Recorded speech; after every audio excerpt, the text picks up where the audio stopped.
Welcome to the Rim Break Rodeo. We hope this video helps. You start by ensuring you have administrator access. This lets you view every system detail without permission errors. Once done, press the Windows key and type system information, or press Win+R and run msinfo32. exe to open the built-in tool. You should see OS name, version, BIOS, and installed RAM immediately. These entries explain what Windows reports versus hardware labels.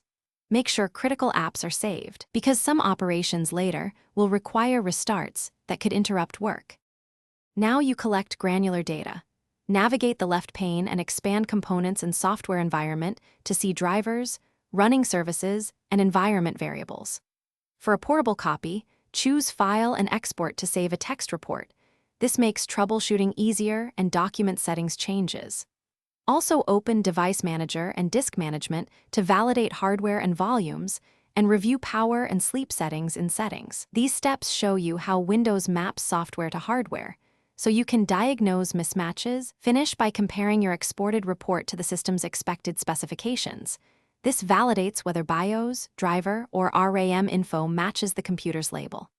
If you find errors, check Windows Update and run driver updates, then inspect Event Viewer for related warnings or errors. This reveals root causes.